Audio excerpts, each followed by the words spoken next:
My name is Gabriel, and I thought I had it all figured out. At 32, I was running the tech consulting firm my late father built from nothing, engaged to Rachel, a woman I'd loved for 5 years, and finally feeling like life was falling into place. Then my stepbrother Marcus decided to burn it all down, and he was stupid enough to send me proof. I was sitting in my office when my assistant knocked on the door. "Gabriel, this just came for you," she said, handing me an ivory envelope with gold lettering. I opened it casually, expecting a client invitation or corporate event. Instead, I found a wedding invitation. "Marcus Brennan and Rachel Foster cordially invite you to celebrate their union." My hands started shaking. Rachel, my fiancée of 8 months. I immediately called my sister Lisa. "Did you know about this?" I asked the second she picked up. "Know about what?" she replied. "Gabriel, you sound terrible. What's wrong?" "Marcus is marrying Rachel, my Rachel, and he sent me a wedding invitation." "He what?" Lisa's voice went from concerned to furious in a heartbeat. "That's sick. That's actually sick. When did this happen?" "I'm looking at the invitation right now. The wedding is in 3 weeks. I'm coming over," she said. "Don't do anything until I get there." When Lisa arrived an hour later, I'd already gone through my phone. Rachel had blocked me on everything. I'd tried calling her parents, but they wouldn't answer. "Tell me everything," Lisa said, sitting across from me. "When did you last talk to Rachel?" 4 days ago, I replied. "She said she needed space to think about the wedding. Said planning was stressing her out. I thought we were just postponing." "And Marcus?" "I haven't spoken to Marcus in 2 months. Not since Dad's will was read." Lisa's eyes widened. "The will? Gabriel, this is about the business, isn't it?" My father had passed away 6 months earlier, leaving me controlling interest in his company, 60%. Marcus, my stepmother's son who Dad had tried to mentor for years, got 20%. The remaining 20 was divided among other family members. "Marcus was furious at the reading," I said. "He told the lawyer that I'd manipulated Dad, that I didn't deserve the company. He actually said, 'I'll make you regret this.'" "And you didn't think that was a threat?" "I thought he was just bitter. I didn't think he'd—" I stopped, the full picture coming into focus. "He's been planning this. Lisa, he's been planning this since the funeral." My phone rang. Unknown number. I answered. "Surprised, little brother?" Marcus's voice was smug, dripping with satisfaction. "What did you do to Rachel?" I demanded. "I didn't do anything she didn't want," he laughed. "Turns out Rachel prefers a man who appreciates her. Someone who puts her first, unlike you with your precious company. We're engaged, Marcus. We were planning our future." "Where is the right word?" he said. "You know what's funny? She came to me 3 months ago crying because you were always working. I just listened. Then I listened some more. Then I showed her what a real relationship looks like. You were so busy with Dad's company you didn't even notice." My stomach turned. 3 months? "I wanted to tell you earlier, but Rachel thought we should wait until after the wedding. I disagreed.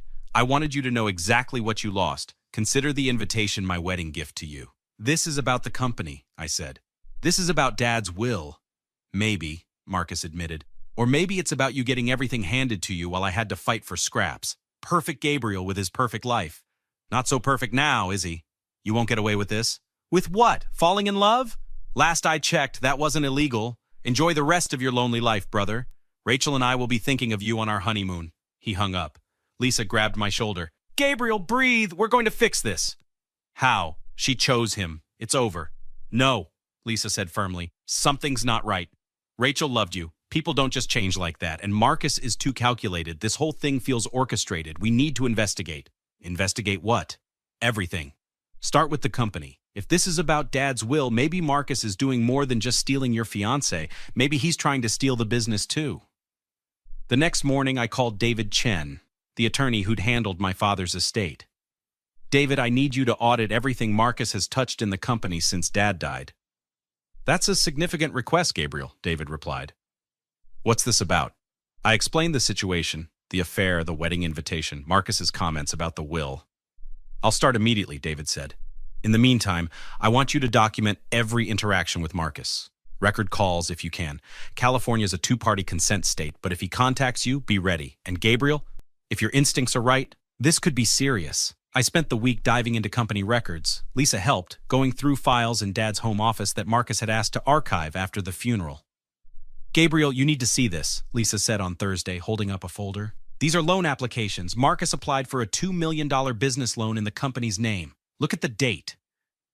That's 2 weeks before Dad died, I said, scanning the documents. He never mentioned this. Did Dad approve it? There's a signature here, but Gabriel, I don't think that's Dad's signature. Look at the R in Robert. Dad always looped it. This one's angular. My blood ran cold. Forgery? Maybe. We need a handwriting expert. David called me that afternoon. Gabriel, we have a problem. Marcus has been transferring company funds into a private account. Small amounts, but over 6 months, it's nearly $300,000. That's embezzlement, I said. Yes, but there's more. He's been telling clients that you're planning to sell the company and that he's positioned to take over. He's actively trying to poach your accounts. Can we prove this?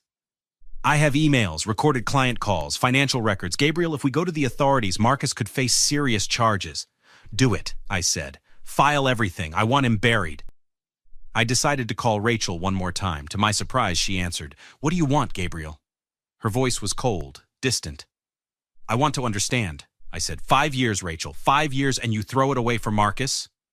You threw it away, she snapped. You never had time for me. Always the company, always your father's legacy. Marcus actually sees me. Did Marcus tell you about the embezzlement? I asked. Did he mention he's stealing from the company? Silence. Rachel, he's using you. This isn't about love. It's about getting control of my father's business. You're lying, she said, but her voice wavered. I have proof. Financial records, forged documents, everything. Marcus has been stealing from the company for months. He's facing criminal charges. I don't believe you. Then ask him, I said. Ask him about the private account. Ask him about the loan applications with forged signatures. Ask him why he started pursuing you exactly 1 week after my father's will was read. She hung up. Lisa walked in. How'd it go? I planted a seed, I said. Now we wait for it to grow. David called the next day.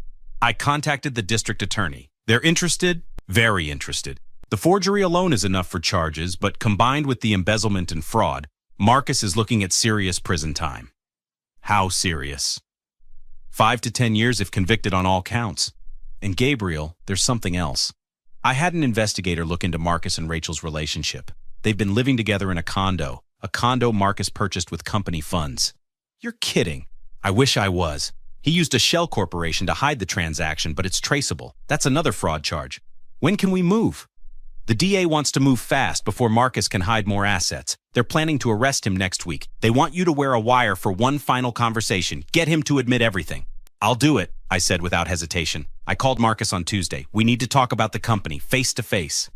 Why would I want to talk to you? He asked. Because I'm offering you a deal. You drop the hostile takeover attempts, and I'll sell you my shares for half their value.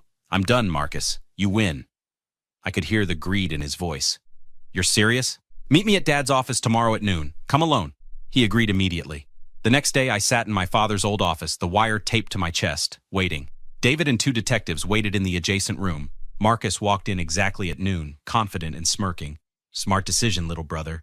I knew you'd see reason. Before we discuss terms, I said carefully, I need to understand something. Why Rachel? Why not just go after the company directly? Marcus laughed and sat down. Because hurting you was the point. You always had everything. Dad's attention, the business, respect. I wanted you to feel what it's like to lose something irreplaceable. So you seduced my fiancée. Seduced, please. I showed her bank statements, Gabriel. I showed her the company profits and convinced her you were hiding money, planning to leave her with nothing in the prenup. She came to me scared, and I offered comfort. The rest was easy. You manipulated her. I gave her truth, Marcus said. The truth that you're a selfish workaholic who inherited everything while I got scraps, but that changes today. Once you sign over your shares, I'll finally have what I deserve. And the money you've been stealing? The forged loan documents? Marcus's expression flickered. I don't know what you're talking about. The $300,000 in the offshore account, the $2 million loan with Dad's forged signature, the company condo you bought for Rachel. Should I continue? He stood up, face reddening. You've been investigating me? You mailed me a wedding invitation, Marcus. What did you expect? You can't prove anything. Actually, I can. I pulled out a folder with copies of everything David had compiled. Bank records, forged documents, client emails, it's all here. Marcus grabbed the folder, scanning the pages. His confidence crumbled. These are private records. How did you... I'm still the majority owner. I have access to everything. The question is, what happens now? You're bluffing, he said, but his hands were shaking. You won't go to the police. It would destroy the company's reputation. Wrong again. I stood up. David, you can come in now. The door opened. David Chen entered, followed by Detective Morrison and Detective Rodriguez. Marcus Brennan, Detective Morrison said, you're under arrest for embezzlement, fraud, and forgery. You have the right to remain silent. Marcus's face went white. This is entrapment. Gabriel set me up. You admitted to fraud, embezzlement, and manipulation on a recorded wire, David said calmly. That's not entrapment. That's evidence. As they handcuffed Marcus, he looked at me with pure hatred. Rachel will never forgive you for this. Rachel was a victim of your manipulation, I said, just like everyone else. They let him out. Through the window, I saw news cameras. David had tipped off the media. This was going to be very public. My phone buzzed. Text from Rachel. We need to talk. Now. Rachel showed up at my apartment that evening, mascara-streaked and furious. You had him arrested? Gabriel, what is wrong with you? Sit down, Rachel, I said calmly. We need to have an honest conversation. Honest? You're the one who... Did Marcus tell you he forged my father's signature on loan documents? I interrupted. Did he mention the $300,000 he embezzled? Or that he bought your love nest with stolen company money? She sat down, stunned. He said that was his investment profit. He lied. I pulled out the full financial report David had prepared. Everything Marcus gave you, the condo, the jewelry, the expensive dinners, all paid for with money stolen from my father's company. Money that belonged to our employees, our clients, our family. Rachel read through the documents, her face going pale. He told me you were hiding assets. He showed me bank statements that proved you were planning to cut me out. Forged statements, I said. Marcus has been planning this for months. He wanted revenge for Dad's will, and he used you to destroy me. You were never the prize, Rachel. You were the weapon. Tears started falling. I'm so sorry, Gabriel. I didn't know. He seemed so sincere, so caring. You thought I didn't love you enough, I said quietly. And maybe I was working too much. Maybe I took you for granted. But instead of talking to me, you ran to the first person who paid attention. That's on you.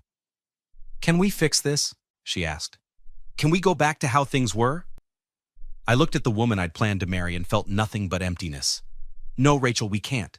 Please, Gabriel, I made a mistake. I was manipulated. Can't you forgive me? Forgiveness isn't the issue, I said. Trust is. You chose Marcus over me. You chose to believe his lies instead of asking me directly. You threw away 5 years without a single conversation. That's not a relationship worth saving. So that's it? You're just going to let me go? I already let you go the moment you accepted Marcus's proposal. This conversation is just making it official. She left crying. I felt nothing. The trial took 4 months. Marcus was convicted on all counts: embezzlement, fraud, forgery, and identity theft. The judge sentenced him to 8 years in federal prison and ordered him to repay every stolen dollar with interest. The company survived. In fact, we thrived. Without Marcus's sabotage, our clients returned, revenue increased, and I promoted 3 talented employees to fill the leadership gap. Rachel reached out twice more, both times begging for another chance. I blocked her number after the second attempt. 6 months after the trial, I met someone new. Jennifer was a forensic accountant who'd worked on Marcus's case. She was brilliant, funny, and had absolutely no patience for manipulation or lies. We took things slow, but for the first time in years, I felt genuinely hopeful about the future. Lisa called me on the anniversary of receiving that wedding invitation. How are you feeling today? Honestly, grateful, I said. Marcus thought he was destroying me. Instead, he showed me exactly who deserved to be in my life and who didn't. That's growth, Lisa laughed. Dad would be proud. She was right. She was right. My father built his company on integrity and hard work. Marcus tried to steal it through deception and betrayal. In the end, justice won. Not because I sought revenge, but because I refused to let a criminal destroy what my father built.